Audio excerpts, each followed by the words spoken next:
So let's journey back to the great year of 1984, and the film that began a comedy franchise and launched Eddie Murphy into international mega superstardom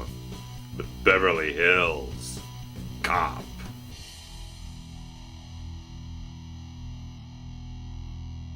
After a reckless and unauthorized undercover stunt goes wildly awry for Detroit police detective Axel Foley, he quickly finds himself in hot water from his hard-ass boss, Inspector Todd, but soon reunites with ex-convict friend Michael Tandino, who has been working as a security guard in Beverly Hills. However, their fun is cut short when professional hitmen murder Mikey for the untraceable bearer bonds that he apparently stole. Despite being excised from the case by Inspector Todd, Foley goes to Beverly Hills to find his friend's killer. Reconnecting with friend and art gallery manager Jenny Summers, Axel begins to pry into the dealings of hers and Mikey's boss, Victor Maitland. While butting heads with the Beverly Hills Police Department, Axel gradually puts the pieces together of Maitland's criminal activities, but only at further risk to himself and Jenny Summers. Now this Detroit cop must somehow find a way to take down Maitland's empire of drugs, smuggling, and murder, with his sharp wit and street smarts being his greatest weapons. So the film of Beverly Hills Cop, released December 5th, 1984, had been an interesting and fairly winding type of development at Paramount Pictures, with producers Jerry Bruckheimer and Don Simpson. And it was Don Simpson himself, somewhere around 1977, who had kind of the genesis of the idea of what would become Beverly Hills Cop, thinking of an East LA cop being transferred into Beverly Hills in sort of a culture clash action thriller type of film. And they brought in screenwriter Daniel Eilbacher to kind of fashion this idea around and do a couple of rewrites as things kind of progressed over the next couple of years until Don Simpson and Jerry Bruckheimer struck out very big with their hit of Flashdance and definitely saw this script, this idea, as the next big film they really wanted to focus on. And after Daniel Eilbacher just kind of dried up with all his ideas about what to do more with the script, they brought in Daniel Petrie Jr., who brought in the elements of humor into the concept of this film. And they kind of eyed Mickey Rourke first for this film, locking him down to about a $400,000 holding deal for a couple of months, until things kind of didn't get going fast enough to keep him involved with the film. Even when Bruckheimer and Don Simpson ran into Eddie Murphy on the Paramount lot, who was very excited about doing this type of film, the studio wanted Sylvester Stallone to helm the film as the star of it. Once you got Stallone involved with his big stardom and bit of an ego and all this type of stuff, and what he ended up usually doing a lot of different big films he was involved with, starting to rewrite the script towards what he could do with the character, all his ideas draining all the humor out and just making the character more of something he'd want to portray on screen, changing the last name of the character to Cobretti, so it'd be called the Motor City Cobra. Ultimately, this idea did not quite pan out fully for everyone, because Bruckheimer and Simpsons really wanted to work with Eddie Murphy. They wanted to take that humorous script and do something really fantastic there. And everything that was going on with Stallone was not quite working out to everyone's benefit, their own type of way they really wanted to go with everything. So ultimately, things kind of parted ways there, and oddly enough, Stallone, a couple of years later, took all these ideas he came up with, this Cobretti character, and more of a straightforward action film as a cop and whatnot, and made the film Cobra, which has very interesting linking ideas to this film that I'll get to much later on. But the fact of the matter is, this opened the gates to have Eddie Murphy step into this role and just focus the script completely forward to exactly what Bruckheimer and Simpsons were so very much enthusiastic about making this film into. And getting the director involved with this thing was kind of a laborious process, because our producers here kept just ringing the bell of Martin Brest, who had done a little bit of work on Saturday Night Live, also directed the film Going in Style, which they were very much impressed with, and just kept wanting to have him involved. And after Simpson kind of bowed out of trying to get him convinced to do the film, Bruckheimer just pushed him just a little bit further forward, to the point where it was just a fact of a coin flip by Martin Brest on the phone with Bruckheimer that determined the fate of him actually taking on this film. And it's so absolutely fortunate that he did, because there's so much good with Beverly Hills Cop that if you did have the wrong elements somewhere, if you didn't have just the right director to do everything this film does magnificently well, it would just not hit the beats that you needed to so exquisitely. Because one of the main things I've always really enjoyed about Beverly Hills Cop and always really admired about what Martin Brest brought to the film was that it always had that underlying quality of seriousness and gravity and drama to it. Just has all the moments that it needs to take seriously. It feels like that gritty crime thriller, that gritty cop thriller elements that are there from the beginning of the genesis of the idea and just molded itself into this action comedy film. And so you got all these moments that are just, you get the beginning of the film with all the gritty, grimy Detroit type of stuff, brings such a genuine authenticity to the grit of the film. It lands you in a very solid type of reality, but you have characters who have charisma and all this humor going on, all these different things. But it's such a great thing of how Martin Brest balances the tone of the film, just has everything flow very naturally throughout the entire film, that you get scenes that are dramatic, very serious type of stuff, and handled with respect, but you have all these moments that endear the characters to you, bring the humor, bring the comedy, all this stuff fits in so naturally with the film that there's some directors who would not be able to handle that type of balance of tone. They could be very jarring, or they could not handle one element as well as the other one. Martin Brest seemed like he was a director who could handle all that stuff in a very natural type of sense. And that's something I always really liked about what he brought to the film, and just established a type of quality with it, so much similar to what Eddie Murphy experienced with Walter Hill on 48 Hours. You could create a gritty cop thriller with elements of humor added into it. That's something I don't think we get as much today, that things are always like they're a big comedy or they're an action thriller. You don't quite get something that can be one and then kind of flow into the other and flow back and forth to really get that sort of sense of balance, to get kind of both in one great package here. I think Martin Brest did a really nice job creating a grounded type of reality for the film that has the danger and the drama and the consequences, all this type of stuff, where characters are realistic and everything. They have those moments where things are handled in a realistic fashion, but you have such good characters here that bring the humor and the comedy and the heartwarming type of qualities to it, but you still have serious characters of the film. It's such a nice balance of how Martin Brest added all those types of qualities and brought that stuff out of the screenplay. It takes a nicely talented director to get that type of tone hit so absolutely perfectly throughout the entire course of this film. And it certainly helps that you put together a magnificently talented cast for this film, supported by such a strong screenplay and two of the best producers of the 1980s. You got a really successful package here, inside and out, through and through, topped off with Eddie Murphy here in one of his best roles, one of the most recognizable roles for an absolutely perfect reason, because Eddie is at such sharp, charismatic, right at the cusp of his just absolute peak of quality and his peak of charisma and comic timing type of stuff. He just did so much good things with being such a collaborative effort in this film, that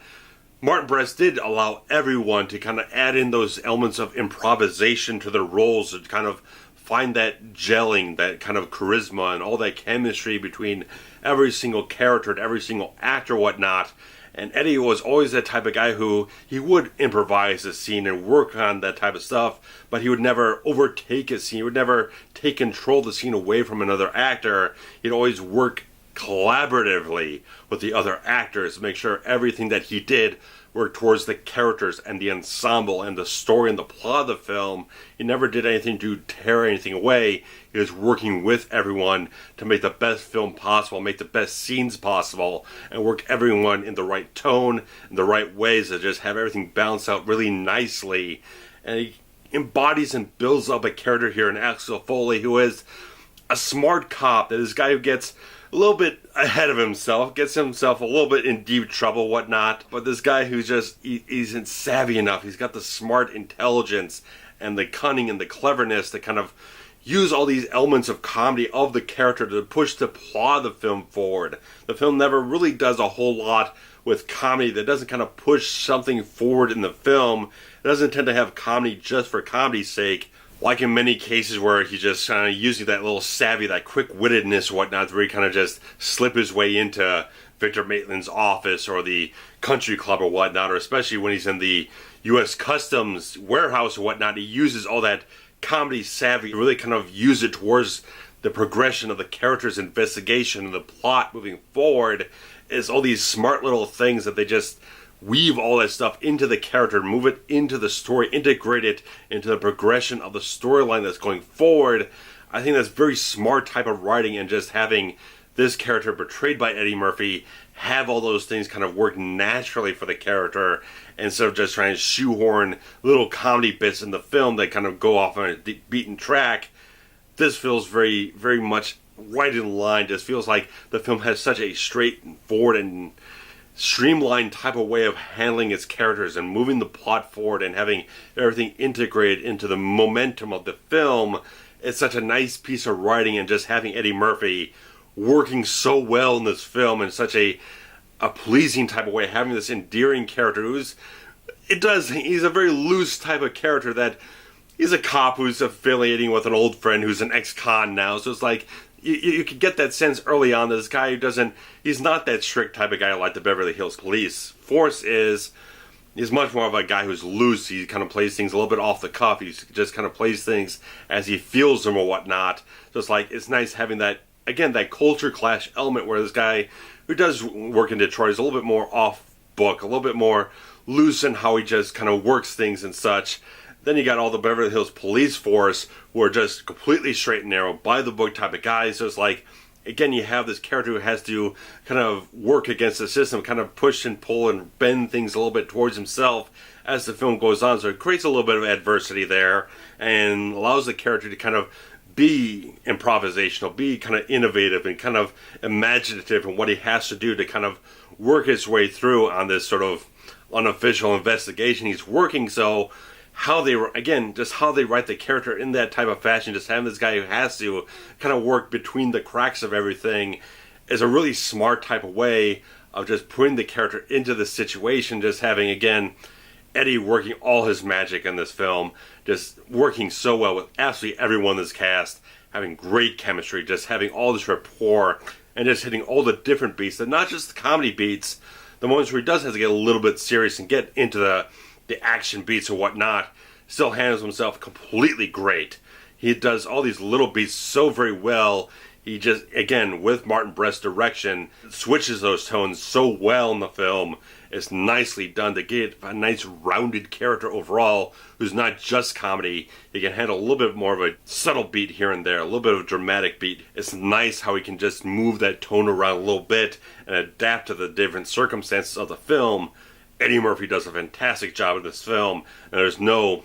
absolutely wonder why this film really just pushed him forward so much as a star in Hollywood and a comedy star in general. And the supporting cast of Beverly Hills Cop is equally as solid, starting out with everyone you get in the Detroit section of the film, starting out with Gil Hill, who was an actual inspector with the Detroit Homicide Police Force. The filmmakers just kind of saw when they were scouting locations and everything and just roped him into the film and started a little bit of an acting career for him.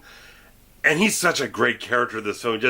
It brings just that authenticity to the character, this tough, hard-ass Inspector Todd. He's such a verbose, larger-than-life character just in the few moments that we get to experience with him and Axel being very combative. But I like the little subtle things with the character that you do see that there is a concern that Inspector Todd has for Axel Foley, that if Axel didn't fuck up so much and create such big problems and headaches for him, he feels like he could be a very good, very exceptional type of detective, which he tells Bogomil, and Bogomil tells Axel when they have that conversation later in the film, adds a little sense of quality there, and I like that so much. And Gil Hill just brought that so consistently with the character throughout the next 2 sequels. Such a good part of this franchise, and such a good, solid piece of casting on happenstance for this really cool character in the film. You even get Paul Reiser here as Axel's partner, who's just completely in a bad state of things, just completely worrying about Axel the whole fucking time. But fact of the matter is, Paul Reiser getting a nice little role here. And even James Russo plays the role of Michael Tandino very, very well. It's just a guy who's, you can see the kind of Weasley quality to him, and also the slightly endearing quality that the character of Axel would kind of see in him and everything. But you just know that this is a character who's gotten himself into the bad shit, and everything just follows through upon that. So it really sets the stage for the film of why things kind of unravel the way they do, and that type of character being portrayed so well there by Russo really is the instigator towards everything, and see how everything really nicely fits together between the Detroit and Beverly Hills type of stuff. And getting into that cast that you get when you get to Beverly Hills, you definitely have to start out with Bronson Pinchot here as the character of Serge, who is a very interesting character that it all came very much from Bronson Pinchot's own pitch to the filmmakers, because he was kind of trying out for roles and really wasn't feeling what they had down on the page or whatnot, what their idea was. But when he pitched his idea to them about this sort of ambiguously European accented type of guy who you really can't understand, don't know where this accent came from, this very swishy Beverly Hills art gallery host type of guy of sorts, he had them rolling on the floor laughing their asses off, and practically begged him to be in the film in this role, and kind of minimized another guy's role in the process. But this was a star-making type of performance for Bronson Pinchot, and only 2 scenes in the film. But he even had Eddie Murphy apparently kind of biting his tongue at certain points, just trying to avoid ruining takes, because he was being such a fantastically comedic force in these scenes. The accent he puts on, all the little things he puts into the character, and probably a few little beats of improv and such, just he just nails such an impression, just has such a great flow about him, certain chemistry he has with Eddie and everyone else. Just he's such a well-realized, funny character that you just can't help but absolutely love him. Just the portrayal he had with the character here, easily, I'm sure, nailed his role for Perfect Strangers later on, to really kind of launch his career further onwards, to have another character with a peculiar accent and certain ambiguously European type of style to him. So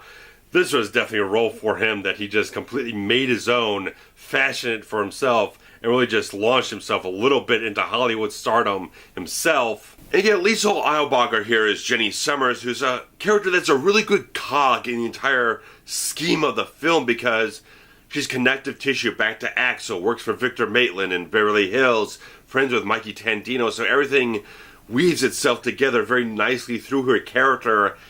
and also gives someone for Eddie to work off of in various points in the film, whether it's comedy-wise, where it's going to give a little bit of exposition about where the gears in the head of Axel Foley are kind of moving towards, what he's thinking about, how he's progressing through the entire investigation, also giving him a little bit of access to Victor Maitland's warehouse, all this type of stuff. So she's a great character that gets put into a situation that kind of threads everything together, but she's also wonderfully portrayed to give you an endearing, warm, and funny character, because, again, it's not just a comedy vehicle for Eddie. Everyone kind of gets all these great moments to be, whether it's dramatically serious or funny and humorous and everything. Everyone's got their own little qualities that can work together as an ensemble in the film. And Lisa Eilbacher just does a really good job creating a character that you very much care for as the entire narrative pushes forward.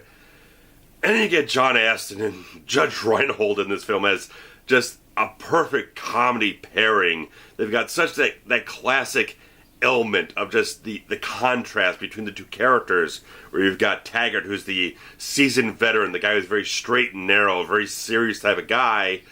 and then you got Billy Rosewood, who's this a little bit more of a green rookie type of detective in a certain way. He doesn't have as much wherewithal. He's a little bit more naive. Again, there's just the thing that Martin Brest was going for is they're the old married couple, that Billy Rosewood was the guy who's kind of bickering and kind of nagging freaking Taggart the whole time, and Taggart's just the guy who's just kind of tired and just kind of just grinding towards him and everything. Just like this great pairing, this great chemistry they have just hits off so very well in the film. And just when you get stuff like where they're doing a little bit of physical comedy towards the climax of the film, or all the other little things where they're just like, he getting dragged along on Axel's escapades and everything, and they keep getting chewed up by Bogomil and whatnot, but it's like how these two characters progress throughout the entire film, become a little bit more engaged with Axel. They get pulled along, they just like have those little conflicts at points in time about doing what they should be doing as cops, following the letter of things and just being very strict and very within the lines, and then kind of being a little bit more flexible when things are just push-pull type of scenario there where they just like, Jane Summers has been kidnapped, they gotta go do something about it, and so they go into action about it. Just how they get dragged along and pushed along throughout the entire thing, and has become more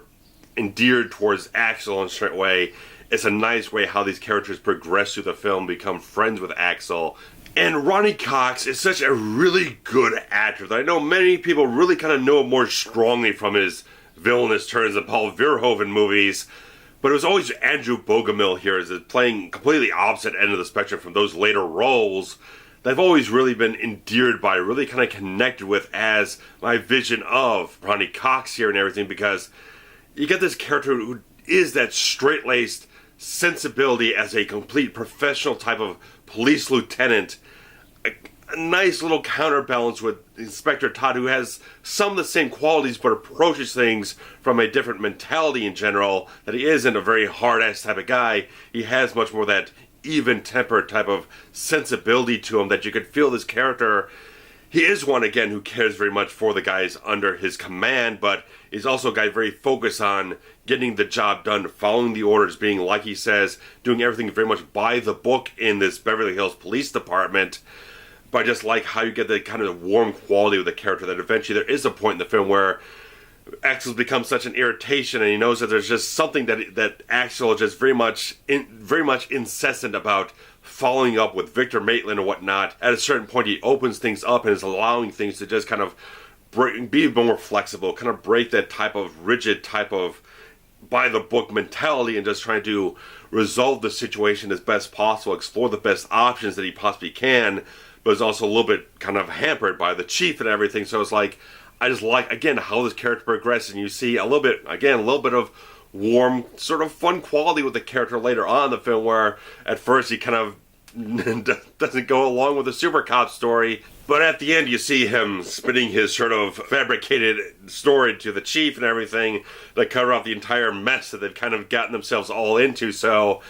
it's nice how you have these characters who are first an obstacle for Axel to overcome in the film, but as things go along and the situation becomes a little bit more complicated and whatnot, that these characters really show their inner workings and whatnot, and just show that they're really good cops, willing to go outside of the box, outside of the lines, and do the right thing in the moment. So it's like, again, really good cast in this whole thing, put together some very memorable, warm type of characters, but you got some great villains in this film as well. Steven Berkoff, if you looked up textbook 80s bad guy from an action film, it's Steven Berkoff playing a cool, cold, calculated type of character that has that creepy delivery of his lines, that just that dead-on stare and everything.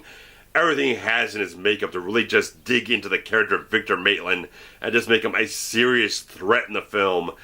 You really buy into it so thoroughly because he just delivers it on such a straight level. The character never breaks into a comedy bait, never goes over the top. He's always very much focused on exactly what he's doing with this character. It just brings forth such a great thing that he is a memorable type of villain. And like I said, there's a little bit of interesting sort of production information swirling around this type of casting and some other things here, because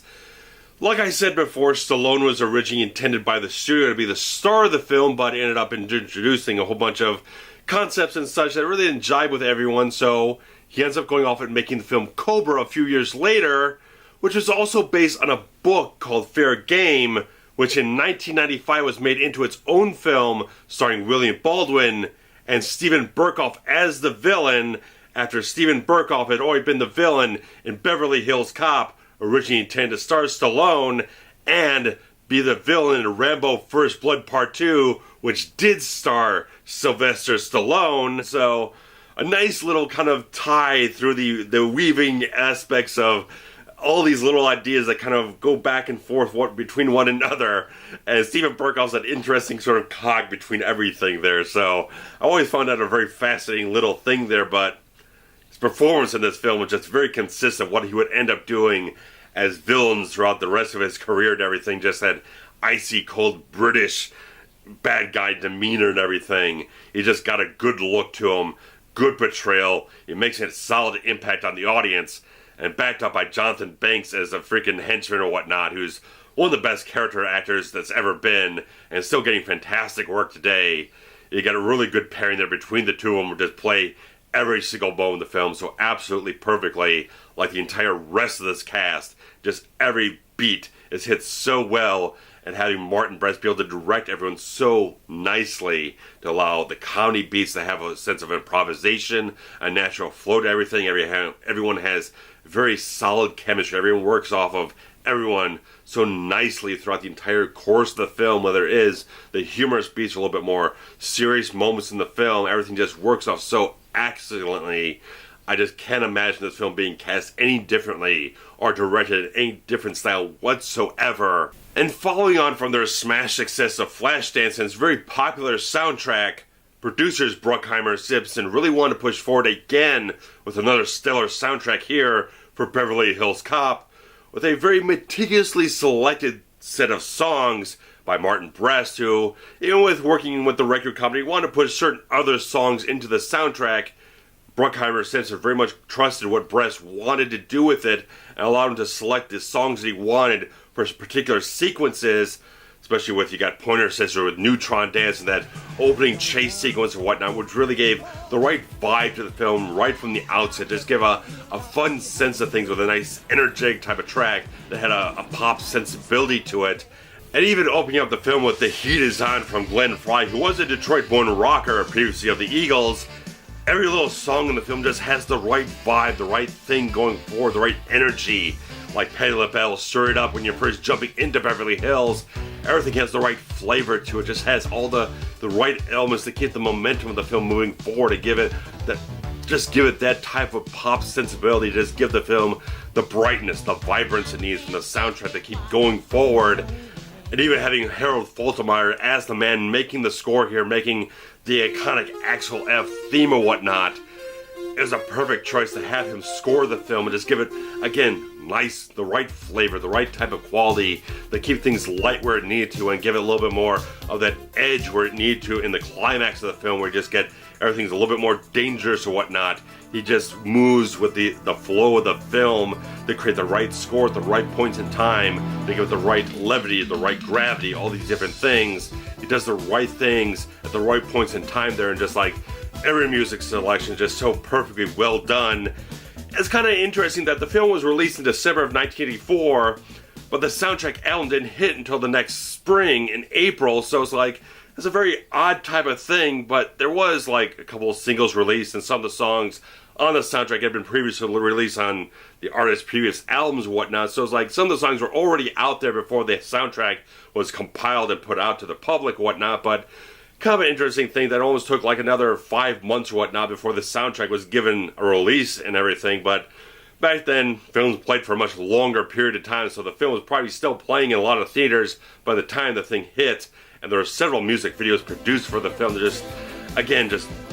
use the MTV type of stuff, that modern pop sensibilities, to just market the film so strongly. And I think Bruckheimer and Simpson were just such good pioneers in that type of way. They would continue to do it through so many of their other films, including bring back Faltermeyer for Top Gun, just using that stuff so very well throughout the entire course of the film. And the production and the marketing of it was a really inspired type of thing at the dawn of the MTV age. And I just love how everything just comes to a culmination with all these different great elements of how Martin Brest put every element of this film together in the climax of it, where you can do a comedy beat and then move over into the cop thriller aspect tone of it, where you got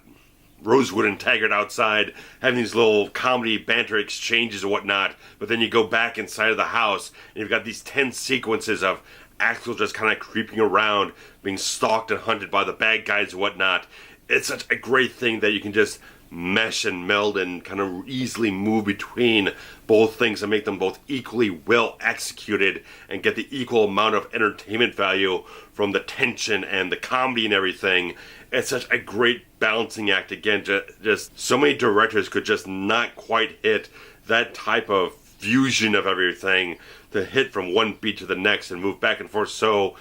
easily. He does it with such a natural sensibility. Everything just moves at the right beats, at the right times to move the story forward and move the characters along throughout this entire sequence of things, and just getting the hard-edged action of it, tough action in the film that just, you can have the gritty aspects of it and still have a fun comedy, which is such a, again, these great meldings of all these different things that you can have so many different qualities of different things, of tones and styles and whatnot into a single film, and they all mesh together so very well. That's such a great aspect of a good filmmaker, backed by some very solid, savvy producers and everything, to have everything just flow through so nicely overall. I just like how everything just builds up, and you get just that final showdown where you get Axel and Maitland, and Maitland's holding Jenny Summers there, and then you get Bogomil in there, and just like it's Axel and Bogomil just bearing bullets into him. It's a great type of thing, just a nice punctuation on top of everything. The two of them team up and just gun this guy down, and everything just kind of laid to waste. And then you just will get, again, more of the comedy aspects, a little bit more character type of stuff, just like it still leaves the film on a very positive note at the end of the thing, that you're still fun, there's still engagement, there's still lightness, there's still so much of an entertainment value after all of the gunplay and all the carnage and whatnot. You can still have a very fun type of film, and it reminds you of it in those last couple of minutes there, how everything just kind of resolves itself and decompresses, just have these characters just have those final moments of warmth and connection. I just love how all this stuff just comes together throughout the course of the entire film. It's such a nicely put together film, and just no question, no wonder whatsoever why this film became such a success that it was. Off of a $15 million budget, the film grossed at the domestic box office $234 million, with an additional $82 million earned in international markets, and held the record at the domestic box office for the highest grossing R-rated feature for 19 years until the release of The Matrix Reloaded. Certainly other R-rated films outgross it in worldwide box office, but just at the United States box office, it held the record until 2003, which is a very impressive type of thing, and just like, it earned it so very well, making it the #1 film at the domestic box office in 1984. It was a smash success, and it's always such an interesting thing. When I found out this was released in December, I had to like triple check my facts to make certain of it, because it just seems like a natural thing for a film like this to come out as a summer film, but came out in the tail end of the year and just absolutely smashing the box office to pieces. It's such a fantastic type of thing to just have Beverly Hills Cop be that crowning achievement, that thing that just like made a rock solid type of statement. Eddie Murphy is a mega superstar. He's here to stay, and he's just going to be one of the best things you're going to see in comedy throughout the rest of the decade. And just a culmination and just a combination of every element between the producers, the screenwriting, the right director, the right casting, every little thing they put together was absolutely dead perfect. I've not been able to find anything in this film I didn't like. It was such a very good type of thing to just watch Beverly Hills Cop again. And if you guys have not watched it in a very long time, I hope this review will just encourage you to go watch it and just experience the fun, the comedy, all these different things that the film very much has to offer. And I'll be back eventually with a review of Beverly Hills Cop 2. But first of all, guys, I'd very much like to hear what your comments, your thoughts and feelings are on the 1984 original. So go ahead, hit the comments below, guys. If you enjoyed the review I've had to offer, the thumbs up is always thoroughly appreciated. Sharing the links around is also nicely welcomed. And I hope you guys will stick around for other great content that I've got coming up soon. So guys, Beverly Hills Cop, definitely one of the best films of the 1980s, one of the best blockbusters in Eddie Murphy's career, and just a fun, fantastic film in general. So guys, thanks for watching. Take care. Bye-bye.